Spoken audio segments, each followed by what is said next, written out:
Live from Lagos, Nigeria, this is News Central. I am Felicity Ezewike. The top stories tonight. INEC expresses readiness for Saturday council elections as President Tinubu calls voters to law and order. DSS to arraign former Kaduna State Governor El-Rufai on February 25 over alleged cybercrime and security breach. And President Trump condemns Supreme Court's judgment nullifying his sweeping tariffs, slams fresh 10% levy on global imports. In business, Nigeria's public debt surges to $103.94 billion in third quarter of 2025. And in sports news tonight, 3,000 athletes and officials from 9 states converge in Benin City as the second edition of the Niger Delta Games kicks off. Welcome. Tonight begins now.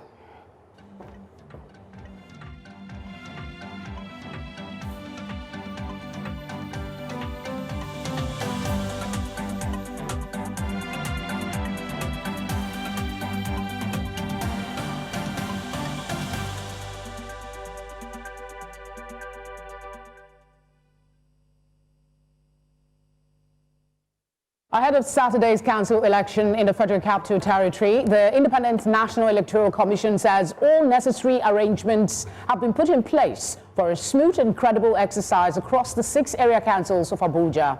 News Central's correspondent Charles Pius was at a media briefing where the commission outlined its level of preparedness. His report.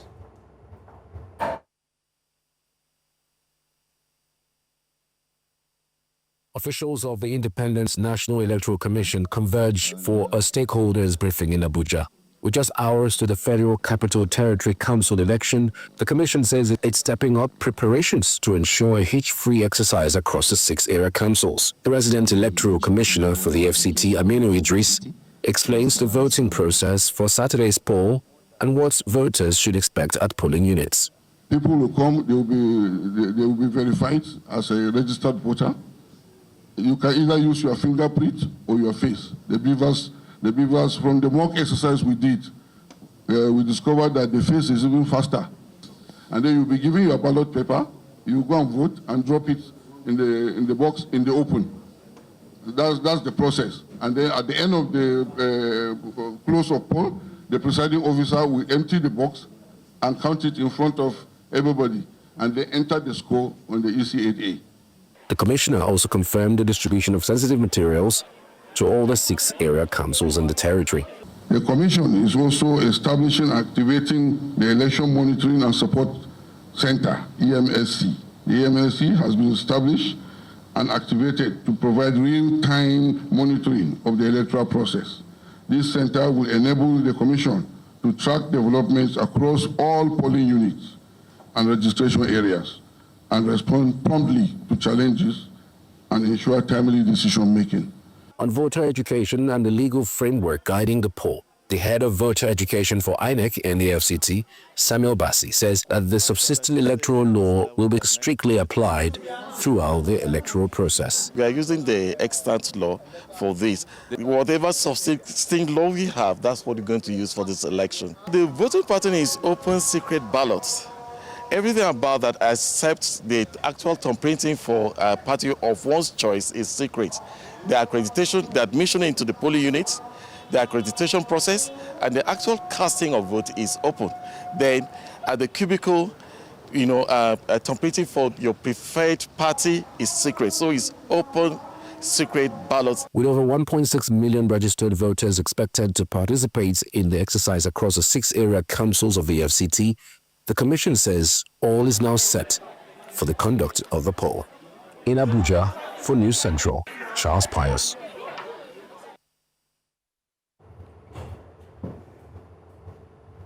Still talking elections, but this time in Rivers State, Governor Siminalayi Fubara has directed eligible voters in Ahoada East and Khana local government areas to participate actively in the by-election scheduled to take place on Saturday, February 21. Governor Fubara, in a statement signed by his chief press secretary, described the election as a family affair and encouraged the people to come out en masse and cast their votes. Fubara also urged the people to remain peaceful and law-abiding throughout the exercise. Also, President Bola Tinubu has urged voters, security agencies, the Independent National Electoral Commission and other stakeholders to conduct themselves in an orderly manner during Saturday's election in FCT, Kano and Rivers State. Tinubu encouraged all eligible voters to turn out and vote calmly and called on political parties, candidates and supporters to avoid violence, inflammatory statements and actions that could undermine the credibility of the process. For his perspective ahead of the polls, we cross now to Yusuf Dantale. He is the chairman of the Inter-Party Advisory Council, IPAC. Thank you for joining us. How does IPAC plan to ensure the independence and credibility of the electoral process in Abuja, Kano and Rivers, given the history of electoral disputes in these regions?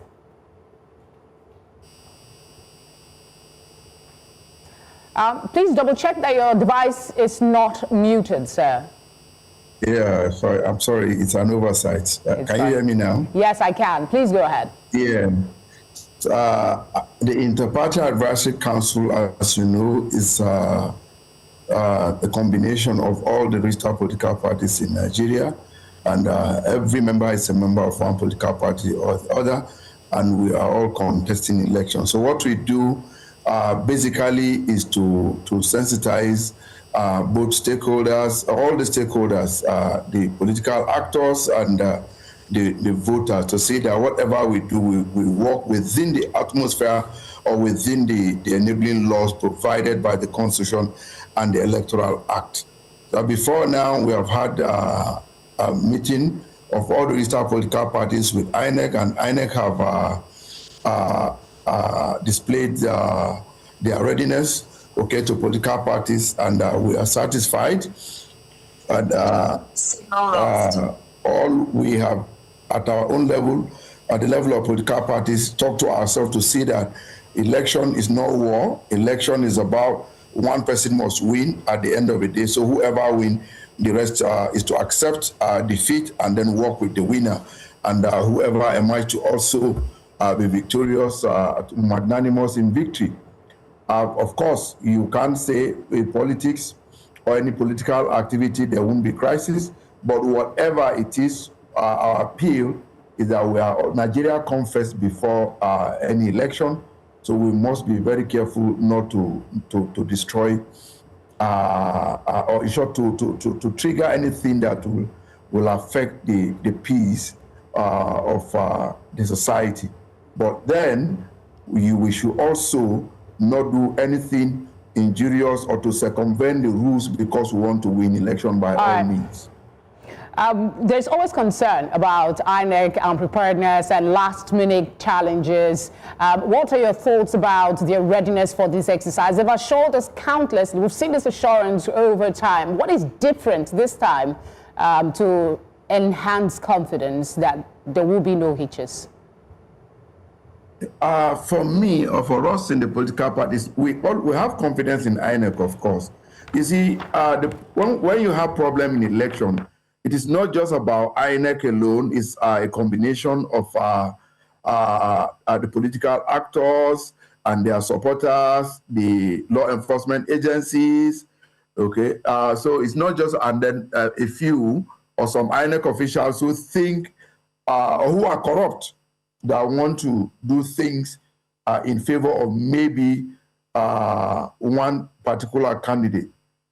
But then this election is just a 6th area council, and all political parties are all ready and determined to see that the right thing is done. So nobody is sleeping, okay? So I think it is not, the election is not wide, it is not, the area it covers is not large. So this will also determine a lot of things, determine what we should expect, okay, in other elections that are coming very soon, and the general elections at the end of the day. It's a test for what we'll see in 2027, even though it's a small scale, but it is within the context of elections. Yeah, quickly, in 40 seconds, if you... Yeah, if you can, please. Talk to us about the measures IPAC is taking to address concerns about voter intimidation and violence in this exercise. IPAC had a General Assembly about 4 days ago, and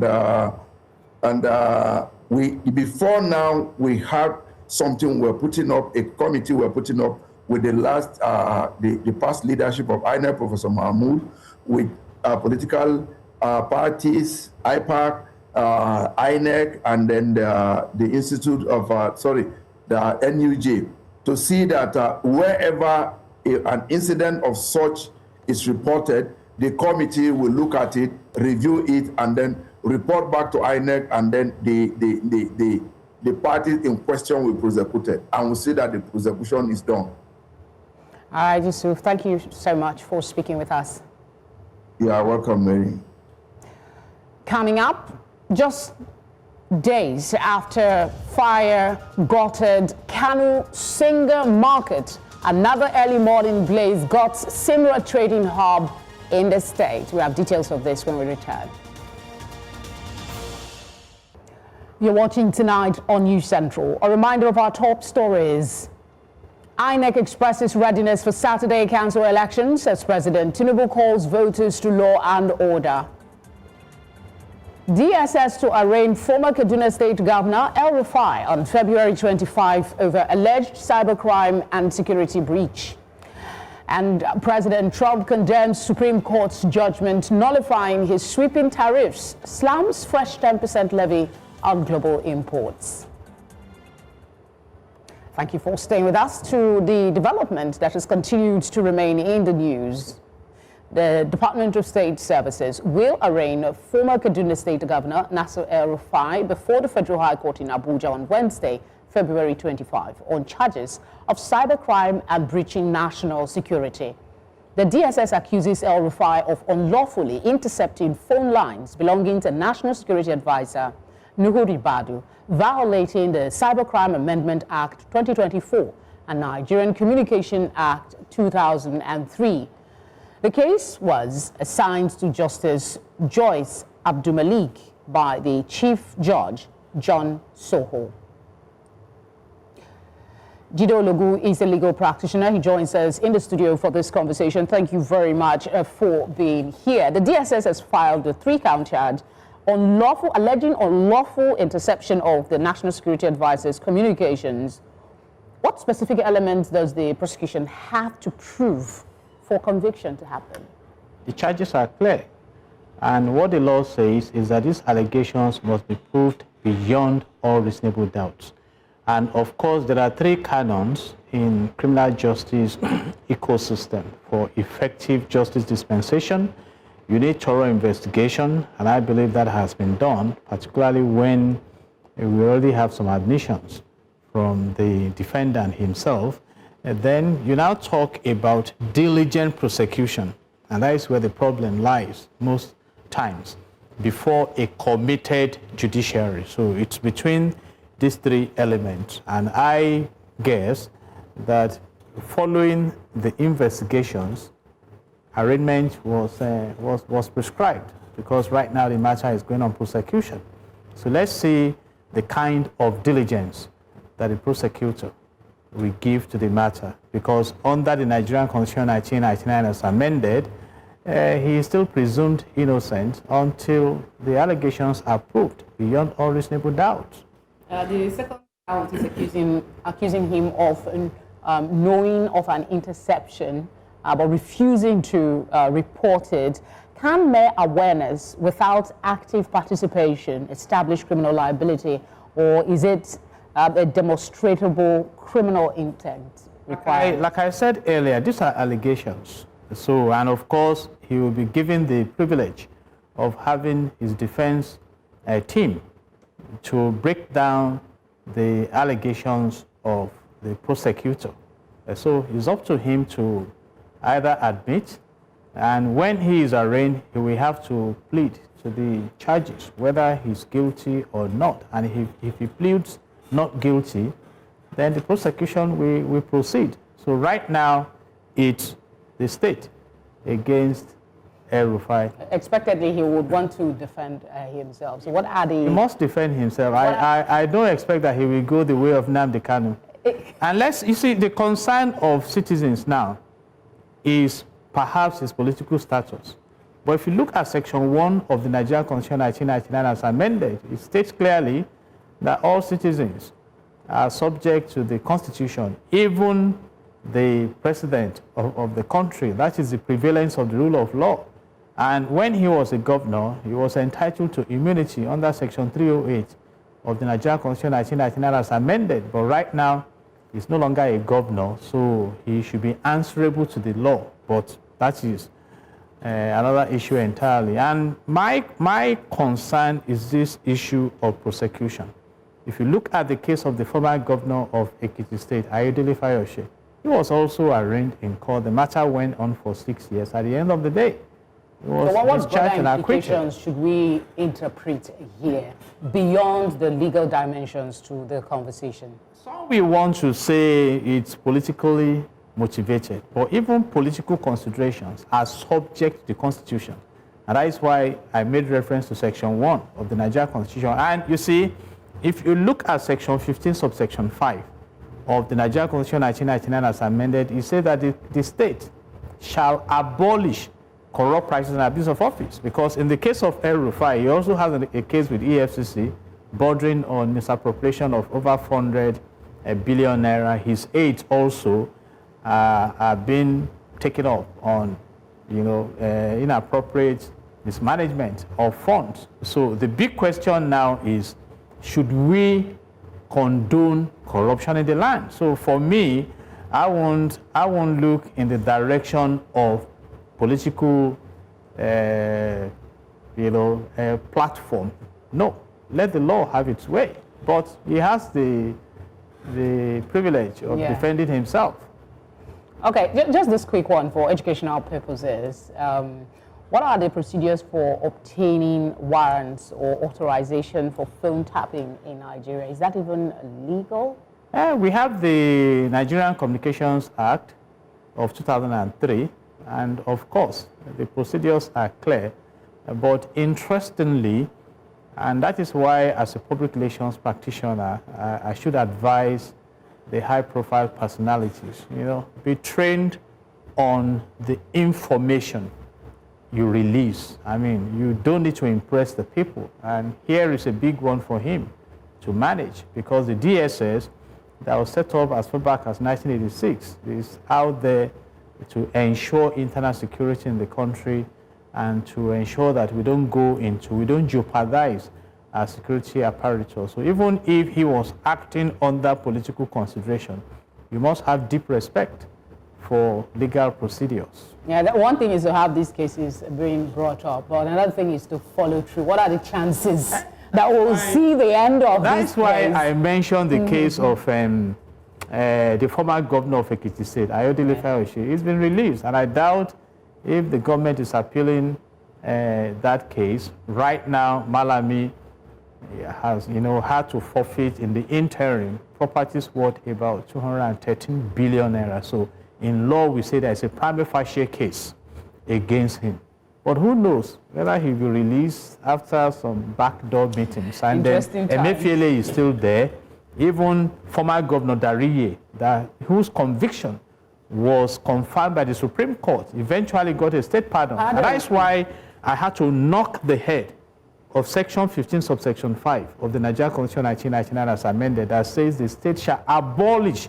And if we know the grave impact of corruption on national development, then we should be serious about corruption. But there are several cases pointing to the fact that Nigeria as a country may not be serious about fighting corruption. So this is another one we are monitoring to see how it goes.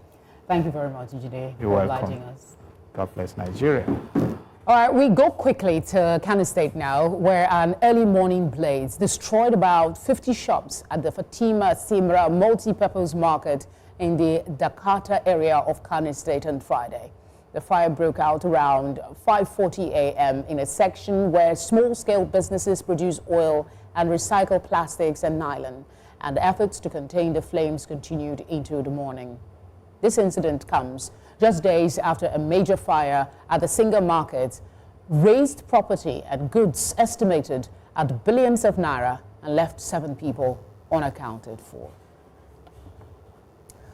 Away from that, the Petroleum and Natural Gas Senior Staff Association of Nigeria, PENGASSAN, has asked President Bola Tinubu to recall the executive order that stripped the Nigerian National Petroleum Company Limited of its oil revenue deduction powers. On February 18, Tinubu signed an EO for the direct remittance of oil and gas revenues to the Federation Account Allocation Committee, FAC. Speaking during a press briefing on Thursday, Festus Osifo, national president of PENGASSAN, said the EO was a direct attack on the Petroleum Industry Act. The PENGASSAN president acknowledged that the president has the right to enact executive orders and a duty to safeguard the industry. The 11th Faith Business Outlook, organized by the Faith Foundation, has been held in Lagos, bringing together entrepreneurs to explore growth opportunities for the year ahead. Themed The Good, the Bad, and the Opportunities, the forum examined economic challenges and emerging prospects. My colleague Israeli Farubo reports. Distinguish your business activities from your personal activities. Business owners gathered in Lagos to discuss strategies for navigating Nigeria's evolving business environment. The reason why we have this event, and we've been running it for the past 10 years, this is the 11th edition, is because we want to ensure that entrepreneurs are rightly positioned for the future. We also know that there are a plethora of opportunities and challenges that they are likely to face within the economy. And we bring this gathering together to ensure that they have not only the right information, but the right tools and strategies to ensure that they are rightly positioned to start the year ahead. In his keynote address, Dr. Tayo Aduloju urged entrepreneurs to think globally while building locally competitive businesses. The secret of our expansion is in our own hands, and the global environment has changed. The days where we could bank on global certainty, is no longer the case. The event also featured remarks from outgoing Executive Director of the Faith Foundation, Adenike Adeyemi, who reflected on her tenure and the foundation's future. First of all, I celebrate everybody who dares to be an entrepreneur, and I celebrate that spirit inside of you that has identified the problem and is now translating that to a service or a product to then generate income. I want anybody that has an entrepreneurial inclination with them to know that you can take that inclination either to better yourself or to build a business that then employs other people. There are fundamentals you cannot do without: financial literacy, understanding your market, building strong structures, and then also bringing in people to help you, whether as team members or as advisors, who can help you to think far and think beyond. Participants say the Outlook offered practical insight to help businesses adapt and seize new opportunities. It's a very important conference and event for businesses to build competence, their core competencies, their functional competencies, as well as their leadership competencies across different ecosystems. So we need more events like this, and I give kudos to Faith for being consistent with the delivery and the application of these frameworks. I was able to understand the fact that you have to take risk, understand your market, and also digitalize every production segment. Digitalize it. The Faith Institute has the State of Entrepreneurship report that they launch every year. The last report for 2025 shows that the #1 issue for entrepreneurs is access to finance. Stakeholders agree that collaboration and forward-thinking strategies remain essential to building resilient, globally competitive enterprises, among other priorities. In Lagos, for News Central, Israel Ifirobo. Still ahead tonight, 3 soldiers jailed in Cameroon over 2020 massacre. Stay with us for details.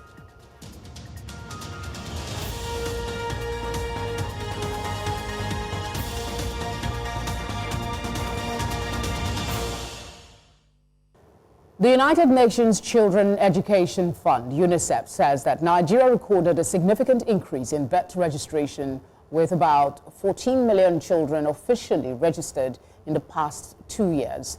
UNICEF country representative Wafa Abdulatif disclosed this during a courtesy visit to Nigeria's First Lady Oluremi Tinubu at the State House in Abuja, where she commended the First Lady's leadership in advancing child welfare and strengthening family-focused interventions nationwide. We look at it as the first right of every child to be counted, to be recognized. And it's really impressive. I've served in many places. I've not seen that in 2 years you could have the progress that has happened here in Nigeria. Here as UNICEF, we're committed to get your advice, to get your guidance on the next steps. I know 15 states are already working at the world level. We can, with your leadership, maybe expand to other states. What joy do I have this morning to even hear that, birth registration is going on well. And we're not, I wouldn't say we are really there yet. For me, we have to keep with it and make sure that, every child, is counted. And it's the beginning for us. It's not just birth registration alone. A military court in Yaoundé has handed prison terms of 5 to 10 years to 3 Cameroonian soldiers found guilty of murder, arson, and destruction of property for their role in the February 2020 Ngabo massacre. At least 21 civilians, including children, were killed during fighting in the northwest region. The verdict is considered rare in Cameroon, where security forces are seldom held criminally responsible for abuses against civilians amid the long-running Anglophone conflict. And in the U.S., President Donald Trump has said that the most trade deals negotiated under the threat of his tariffs remain valid despite a Supreme Court ruling that struck down the sweeping levies. Speaking to reporters in Washington, Trump insisted that the India deal is on, signaling that negotiations with India are still intact. He added that while the court invalidated certain tariffs, his administration would pursue alternative legal pathways to maintain trade pressure. Earlier, the Supreme Court of the United States ruled 6-3 that Trump exceeded his authority by imposing broad Liberation Day tariffs under a law intended for national emergencies. For this conversation, I'm joined by a global policy analyst, Professor Isielem Agbon, as well as public affairs analyst, Ejike Opa. Thank you very much, gentlemen, for being here. I'll start with you, Professor Agbon. The ruling, analysts say, invalidates the tariff that had become centerpiece of Trump's administration, his economic and foreign policy, in fact. But he seems to be fighting back. What happens now beyond the expected fund reform claims? Well, President Trump had used an existing law, a 1977 International Emergency Economic Power Act, that allowed the president to impose a tariff. And the Supreme Court said that was an overextension of his powers, because the powers to impose a tariff, according to the U.S. Constitution, Article 1, Section 8, is a power that should be exercised by the Congress.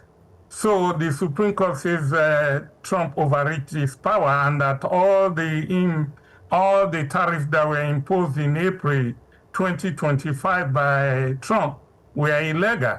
And there is $150 billion that have been accumulated from those import tariffs that the Supreme Court didn't say how they will refund it, but they probably have to refund it to U.S. business and co. But Trump says that he's going to use alternative laws like the 1974 Trade Act to reimpose a 10% tariff on all countries for 5 months. But the 1974 law is more restrictive than the powers that Trump was usurping under the 1977 International Emergency Economic Power Act, in which he was like raising the tariff for China to 125%, India to 100%, Mexico to 50%. The Supreme Court say he cannot do that. Okay, Mr. Okpa, the Trump administration, Trump himself had said this decision will damage the U.S. economy. What is the likelihood of this happening? Sorry, what the likelihood of what that happening? The tariff damaging U.S. economy? Damage U.S. economy, because that's what he is saying on his Truth Social, among the fact that he wants to fight this with other legal aspects. And you can just add to that his optimism that other deals that was held before the Supreme Court judgment remains valid. It's not going to damage the U.S. economy. It's just a shock. It's a shock that, the Supreme Court did what the Supreme Court did. But if you had listened to the dissenting views, he said that the presidency has an alternative way to do this tariff thing. I think it's unfair on the U.S. because, when China decided to impose tariff for other countries, they don't go through the process America goes through.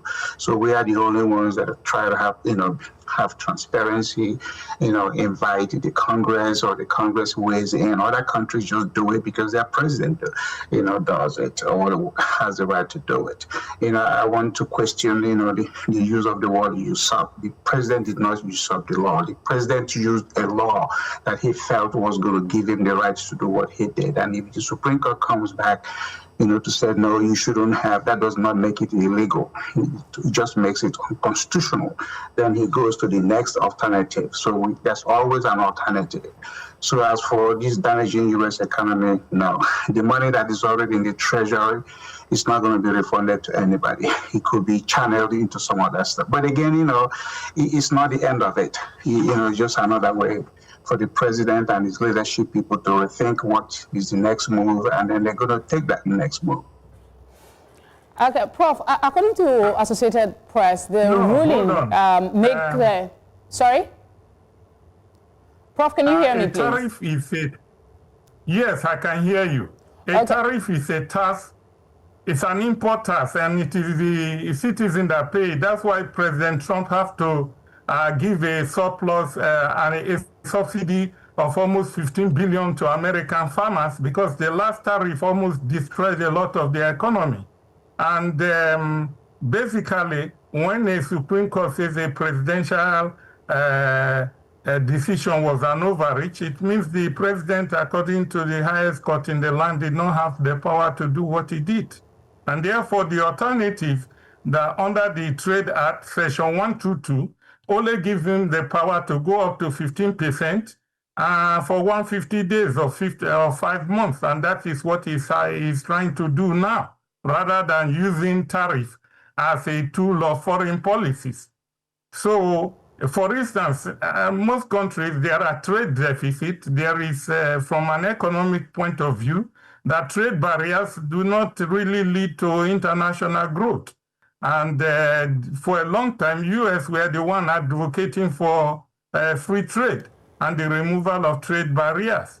But Trump does not believe in that. He feels there's a lot of trade deficit that U.S. have, and there's a need for a balance of trade with most countries in the world. Yes, you were going to ask me a question, sorry. Yes, but I mean, I guess you wanted to speak to that. That was why I let you go ahead. But Mr. Okpa, you said that Trump made his decisions using laws that he thought, you went ahead to explain a little of that to us. But I read that the decision, the American media is reporting, is expected to trigger a wave of refund claims from companies seeking to recover billions paid under the now invalidated tariffs. Some companies were mentioned. In 40 seconds, if you can, will this have any teeth? We heard some companies are already preparing their cases. Well, again, you know, like I said, we just had the Supreme Court ruling, and you know, he said he shouldn't have done it. So now, if money is already in the Treasury and they have a legitimate reason to use the law that the Supreme Court has ruled in their favor to request a refund, I'm sure they know the Treasury Department with the administration will come back and decide how to do that. But the point about the tariff, every country has a right to decide what goods comes in. Trump has, you know, America is not a dumping ground. You know, America shouldn't open their doors to everybody. Sometimes, you know, we have a FTA, that's a free trade agreement. Not every country has a free trade agreement with America. In fact, in all of Africa, only Morocco has one. So, you know, so all I'm just saying is that this is just another hiccup in the process of tariff. It's not the end of it. You know, the plan B the president spoke about is going to see, we'll see what that plan B is, and then we keep going. All right. Gentlemen, as always, thank you for obliging us tonight. Well, thank you for having me. Thank you. We're on a short break, and when we come back, we have business, sports, and entertainment updates. Do stay with us.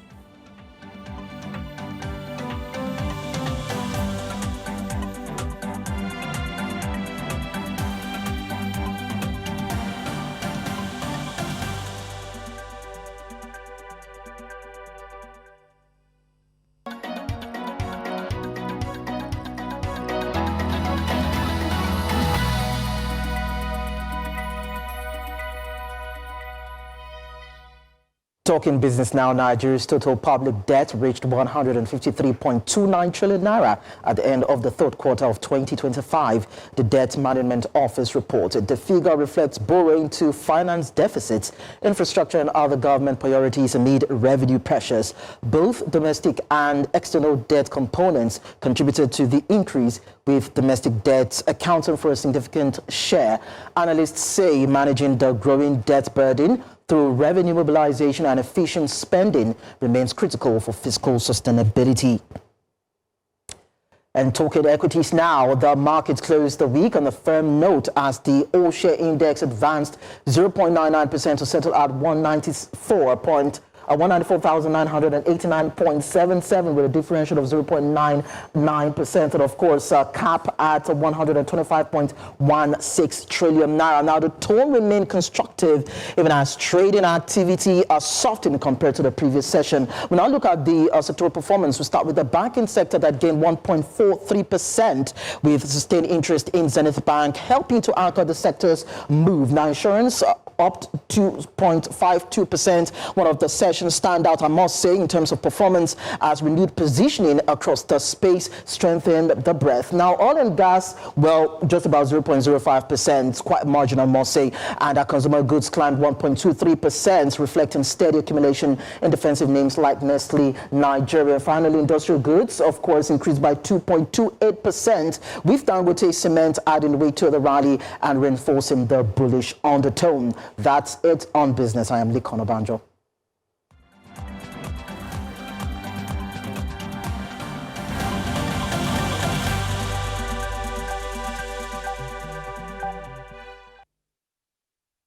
The second edition of the Niger Delta Games kicked off today with a colorful opening ceremony at the Samalugbo Media Stadium in Benin, Edo State.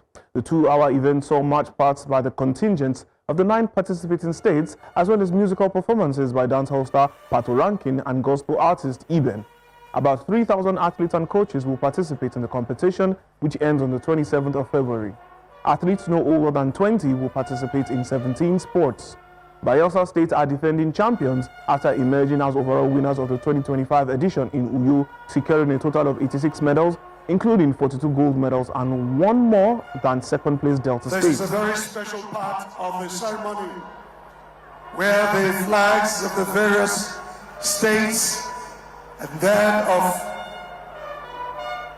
the NNPCL is being hoisted now.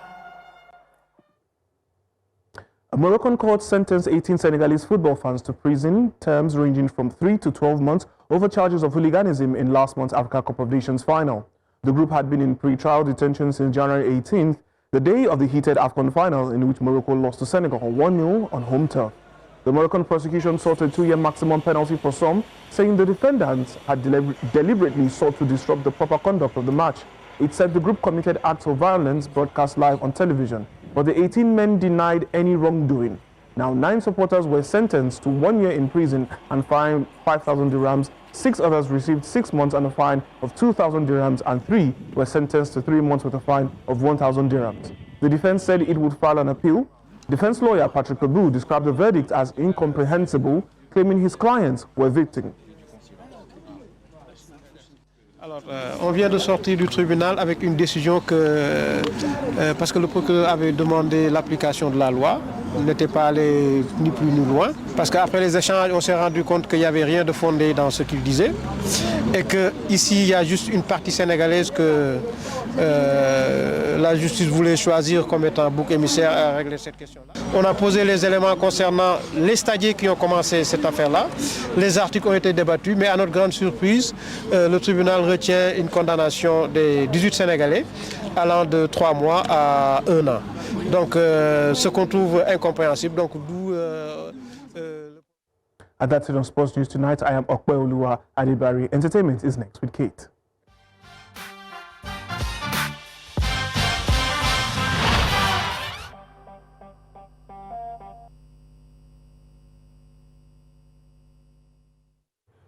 Today, in the world of entertainment, the spotlight shifts from Nollywood to Hollywood as 2 powerhouse women make major career moves. In Nigeria, Nollywood actress Mercy Johnson Okoji has stepped into public service following her appointment as special advisor on public engagement and advocacy to Edo State's Governor Monday Okpebolo. The Edo State's government announced the appointment as part of efforts to strengthen communication between the government and the people. Now in the United States, award-winning singer and actress Jennifer Hudson is celebrating a major television milestone. The Jennifer Hudson Show has officially been renewed for a 5th season. The Season 5 renewal ensures the show will continue through the 2026-2027 television season, a significant achievement at a time when several daytime talk shows are facing cancellations and restructuring. Hudson, an EGOT winner, credited her team and viewers for the show's success and expressed excitement about continuing to create a space for uplifting stories and meaningful dialogue. Now that's it on Entertainment News. My name is Kate Adeogun.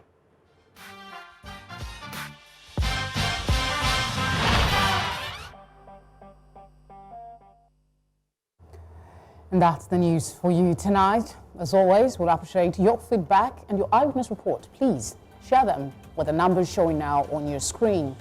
You can follow us on all social media platforms as well at News Central TV.